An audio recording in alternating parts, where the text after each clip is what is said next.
عبداللہ بن ابی کی اصرار پر رسول اللہ صلی اللہ علیہ وسلم نے قبیلہ بنو قینقاع کی جان بخشی فرما دی، ورنہ رسول اللہ صلی اللہ علیہ وسلم نے جو الفاظ فرمائے تھے کہ اسلام قبول کر لو ورنہ وہی انجام دیکھو گے جو قریش نے بدر میں دیکھا تھا، اس جملے میں واضح اشارہ ہے کہ اگر وہ ہٹ دھرمی سے باز نہ آئے تو قتل کا فیصلہ ممکن ہے۔ السلام علیکم۔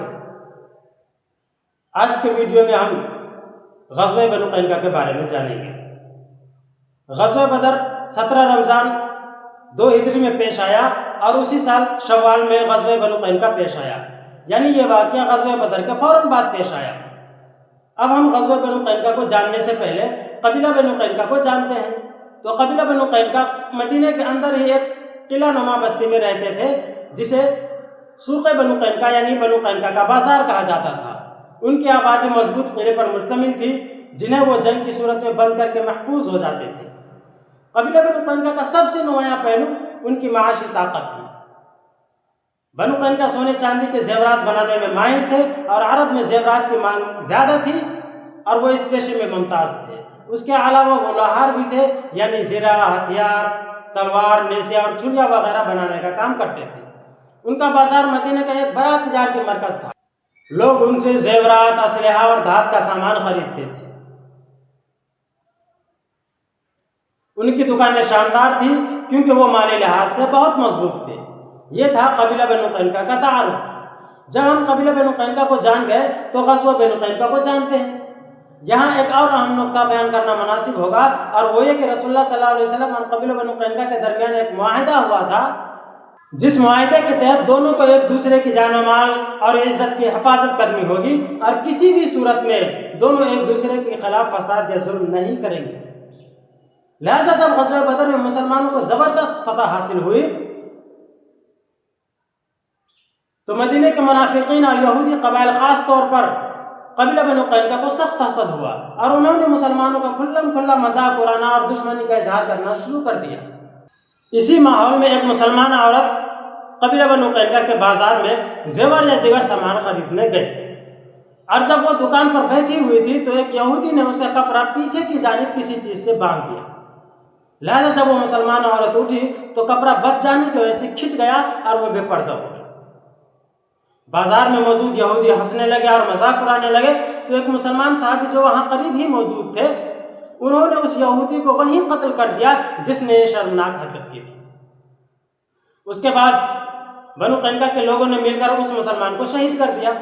لہذا جب رسول اللہ صلی اللہ علیہ وسلم تک یہ خبر پہنچی کہ ایک مسلمان عورت کو بنو قینقاع کے بازار میں بے پردہ کیا گیا اور پھر ایک مسلمان کو شہید بھی کر دیا گیا ہے تو رسول اللہ صلی اللہ علیہ وسلم بہت رنجیدہ اور غصے کی حالت میں قبیلہ بنو قینقاع کے پاس تشریف لے گئے اور قبیلہ بنو قینقاع سے کہا، اے یہود کے گروہ، اسلام قبول کر لو ورنہ وہی انجام دیکھو گے جو قریش نے بدر میں دیکھا تھا۔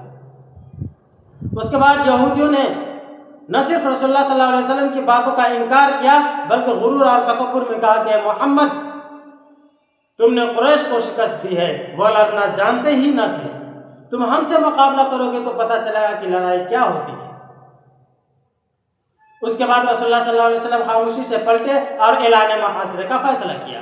رسول اللہ نے ان کی باتوں کا براہ راست کوئی جواب نہیں دیا بلکہ ان کے قلعے کا محاصرہ کر کے یہ دکھایا کہ تم لڑائی کی بات کرتے ہو تو ٹھیک ہے، اب اپنی تیاری دکھاؤ۔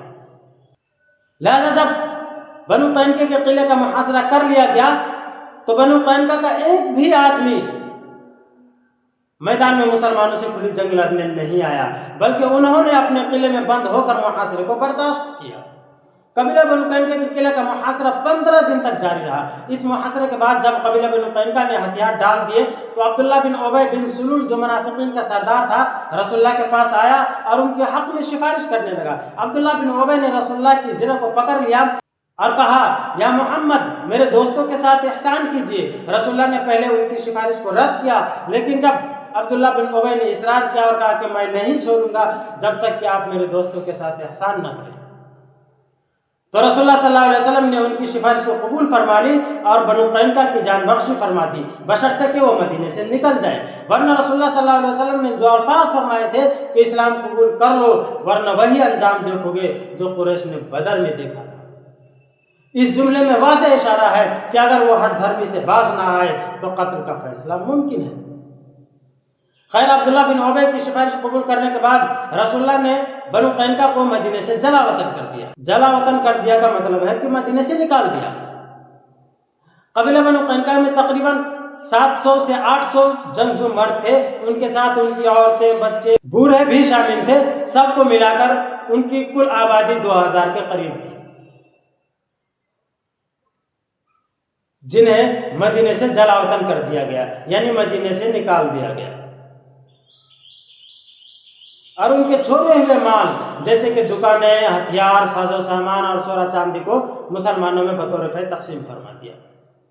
مزید اسلامی تاریخ سے واقفیت کے لیے ہمارے چینل کو سبسکرائب کریں۔ فی امان اللہ۔